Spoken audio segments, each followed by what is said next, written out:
I guess really what we're saying here is, despite this thousands of contracts of COMEX silver futures having to be sold, even though some of it was front run, the price has gone up. What does that say to us? The amount of silver available every year has shrunk for the investment side from 50% to 30% or 33%. All that means is that when that demand doesn't go away and it ebbs and flows, and when it comes back in a big way, which I believe it did last year and it's going to continue to this year, that means there's less silver available for that portion of demand. You get a squeeze. The silver market is exhibiting unprecedented resilience, absorbing thousands of selling contracts on the COMEX without breaking stride. This price strength in the face of heavy paper selling signals a fundamental shift in market dynamics, driven by a dramatic contraction in physical availability. The portion of annual silver supply available for investment has plummeted from 50% down to roughly 33%. As industrial demand relentlessly consumes the majority of supply, any resurgence in investment interest, which is already underway, collides with this shrinking pool of metal. The result is an inevitable squeeze, in which rising demand chases diminishing supply, forcing prices upward regardless of futures market maneuvering. Andrew Maguire, a renowned London metals trader, and Peter Krauth, a silver market analyst and author, discuss how this structural deficit is setting the stage for a massive repricing event. They argue that as the ebb and flow of demand returns to a market with significantly less available metal, the pressure for a squeeze becomes mathematical and unavoidable. Now, we present the clips from their interview. Before we continue to discuss this, please subscribe to our channel and activate the bell icon for timely updates. Thank you, and enjoy the video. Silver's costing more. It's the debasement, or gold is costing more. It's the debasement of the currency that is actually required to buy that into that supply-demand equation. And it simply requires so many more dollars. And if I put it down to my groceries, if I go down, what do you get now? That basket, it's got to be 18 to 20% a year. It has to be. I'm being conservative, probably double that. But anyway, so I don't see why that would be a factor when all the other energy costs are rising too. Absolutely. Exactly. I think that, if you look at where inflation has been, if you look at consumer expectations for inflation, they won't be shocked if their utility bill goes up, whatever it might be, 5%, 10%. And in part, even if a lot of that utility gets its power from solar, they'll be easily able to justify it. And, people will simply have no choice. Look, if you look at inflation, I have a chart that I've been using in my presentations, pre-COVID and post-COVID. So you probably remember just as well as I do, Andrew, that pre-COVID, you had central banks cutting rates to zero. They were desperate to get inflation going. And if you look at the average for about 10 years or so, 7 to 10 years pre-COVID, the average, and this is official inflation, was somewhere around 1.5% or so. Post-COVID, after that peak, so we had this run up, US inflation ran to 9%, I believe it was, June or July of 2022, and has come back down. We are now averaging more like 3% inflation. And this is official once again, post-COVID. So pre-COVID 1.5%, post-COVID 3%. Effectively, inflation has doubled, besides the fact that you had this run up and peak, and has sort of quote unquote settled back. And the Fed's target is still apparently officially 2%. We're 50% above their target, and they're cutting rates. They are cutting rates. People, if you don't follow economics too much, at least grasp these last few points. Inflation is 50% above the Fed's target, and they are cutting interest rates, which is stimulative for the economy, which is likely to lead to even more inflation. So, there is an interesting, there's some interesting research that's put out by university. I'm trying to remember. The University of Michigan, in the US, and they put out their 1-year inflation expectation. And ever since, COVID, those ran up to, and these are 1 year, looking at 1 year inflation expectations, mid-22, when inflation ran to 9%, officially 9% for a month or a couple of months. The 1 year outlook for consumers was that over the next year, inflation would reach 5%. Then, with this whole tariff debacle over the last year or so, in late 2025, those expectations ran way up to just below 7%. And now they've dialed back, but we're still right around 5%. So, we're told inflation officially is 3%. People are expecting 1 year out 5%. So as you say, their groceries, their utilities, their insurance, their medical costs, everything, people are seeing the reality. And they're not surprised, or they're not believing, I think, these official inflation numbers. And I think that is a huge part of what has made, silver and gold so strong, climbing so relentlessly over the past year and couple of years. Gold before, silver more so lately, catching up significantly. And, I think that's key. That's game changer. I want to point to something interesting, and that is the numbers that are put out by the Silver Institute. They produce a World Silver Survey every year in April. Mm-hmm. And so they had actually forecast. So, you have to take these things with a grain of salt. I do follow them for, at the very least, the trend of where things are heading.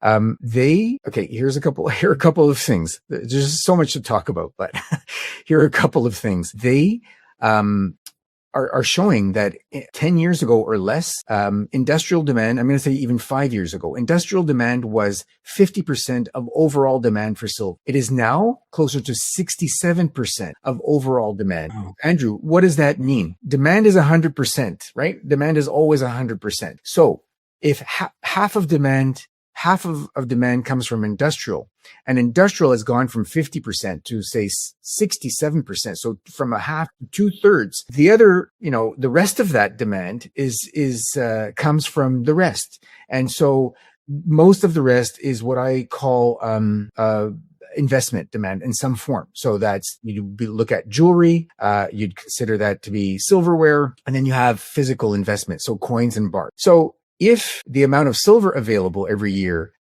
has shrunk for the investment side from 50% to 30% or 33%, all that means is that when that demand doesn't go away and it ebbs and flows, and when it comes back in a big way, which I believe it did last year and it's going to continue to this year, that means there's less silver available for that portion of demand. And so you get because they want their silver and they're willing to bid each other up and go to higher and higher and higher prices. Rising silver prices are fundamentally a symptom of currency debasement, in which the dollars required to purchase tangible assets steadily lose value. Despite official inflation figures settling around 3%, consumer expectations remain elevated near 5%, creating a disconnect that is exacerbated by central banks cutting rates, while inflation remains well above the 2% target. Market analysis reveals a critical structural transformation in the silver supply chain. Data indicates that industrial demand has surged from 50% to approximately 67% of the total market share in recent years. This massive consumption shift effectively crowds out other sectors, leaving a rapidly shrinking pool of metal available for coins, bars, and jewelry. Consequently, the available supply for investment has collapsed from half of the market to merely 33%. As investment interest returns, it collides with constrained inventory, inevitably triggering a price squeeze in which buyers are forced to bid higher to secure physical metal from a diminishing stockpile. Let's get back to the interview. We've got all the major banks somewhere. I think the lowest is 4,800. Around about 5,000, and some up to 5,500. And that's the majors. That's the majors saying, that's where we expect supply demand, physical supply demand, central bank demand, all that kind of stuff. Now, what's interesting, Peter, to me, is the last time, now, while for different reasons, we had during COVID, when we saw the COVID thing hit, and silver ratio, literally because there was no silver on offer.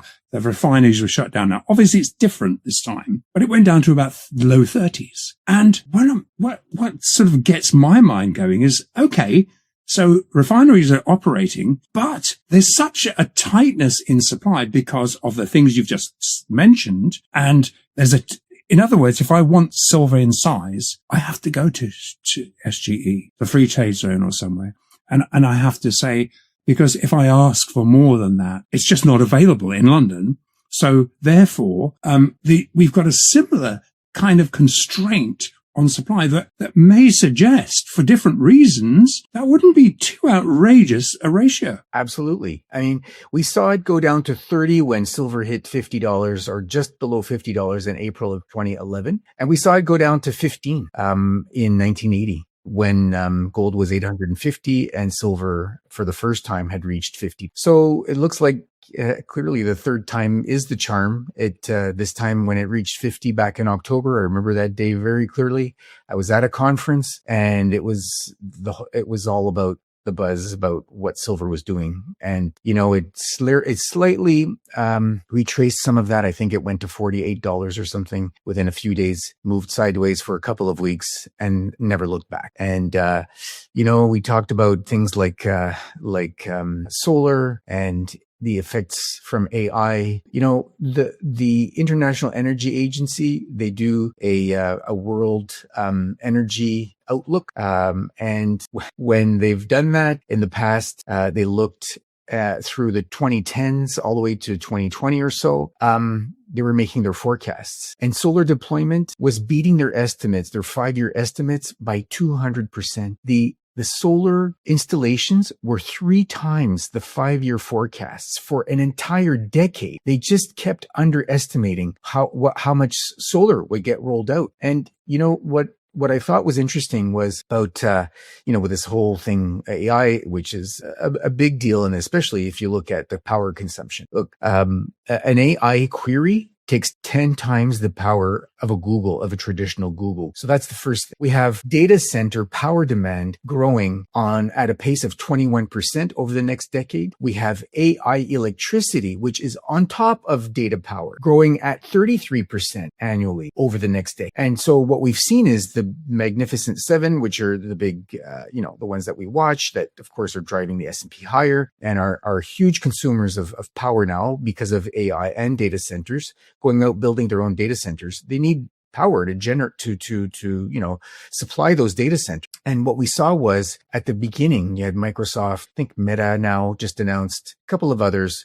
turn quickly to nuclear which makes sense. Nuclear is amongst the cheapest, amongst the most reliable, what we call baseload power sources, meaning that the power is available 24 hours, it's steady, it's reliable, etc. But the problem with nuclear is a few things. One, it certainly has come around. People are starting to warm up to it. It was always NIMBY, not in my backyard, but that's really changing. I think we're seeing that as the world becomes deglobalized. We don't have a choice. Even frankly, some of the green side, of NGOs and so on are starting to realize that this is a low or no greenhouse gas emitting source of energy. So very attractive and gaining a lot of acceptance. That doesn't change the fact that it takes 15 years to build a nuclear power plant. It's very expensive to fund, to build, and then it takes time to approve, permit, etc. Compare that, so 15 years. Compare that to solar, a year and a half. So a year ago, I was saying, you've got the big boys that are quickly turning to nuclear. I think it was Microsoft that went and bought up or locked up some unused capacity at 3 Mile Island, which was a smart move, great move. That's already, permitted. You have to take some time to turn it on, but turn it back on. But you don't have this sort of much, or at least not much of this dormant, unused nuclear power capacity. In fact, many of the utilities are turning back to these big data center, power consumers and saying to them, look, you're going to have to find your own way to produce your own power. We just can't produce it. We're having a hard time meeting demand from, our traditional client. And so I was saying that it's a natural for these consumers, the data centers and the AI users, in some cases they're the same, to turn to solar. And I was getting pushback because it's not baseload power and so on. Well, turns out that last year in the US, the take up for carbon-free energy contracts by US tech giants was 5 times the pace of nuclear. And for, I'm certain the reasons that I laid out, 15 years to build out nuclear, a year and a half to go solar. In fact, one of the advantages of solar over nuclear is that if you have the land to build out your solar farm, let's say on the same piece of property as your data center, you can be completely off the grid, self-reliant. You can build out your solar farm. You can have it up and running. Your source is next to your data center. And once that's paid, I mean, that's very cheap power. So again, and the argument, one of the big arguments, which, I agreed was a bit of an issue, was the baseload power. So solar naturally works in the day and then doesn't work at night. But there's been a big change with that. And that is batteries. Now, the levelized cost of battery storage in 2024 from 2024 to 2035 is going to drop by half. We've already seen that in 2025, battery installations to match solar installations, in other words, to match the capacity of solar, was already 60% of all of the solar installations. So batteries are getting cheaper. They are being added to the power grid to help essentially make solar baseload power. So you can produce the energy in the day and then it stops producing at night, but then you've stored a lot of that and you can draw down from the batteries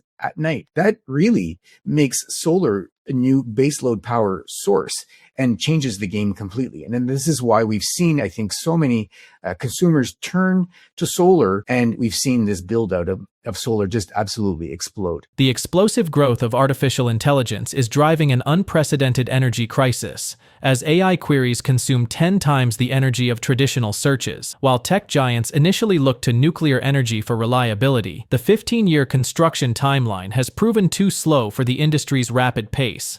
Instead, the sector is pivoting aggressively to solar power, which can be deployed in just 18 months.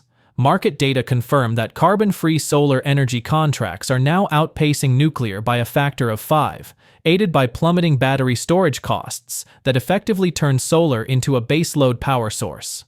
This strategic shift is set to unleash a tidal wave of industrial demand for silver, a critical component in photovoltaic panels. As the Magnificent Seven build out independent power grids to support data centers, the resulting consumption will compound existing supply deficits, acting as a primary catalyst for higher metal prices. Share your thoughts on their analysis in the comments section below. If you find this video informative, please support us by turning on notifications to stay informed about our latest videos. See you in the following video. Thanks for watching.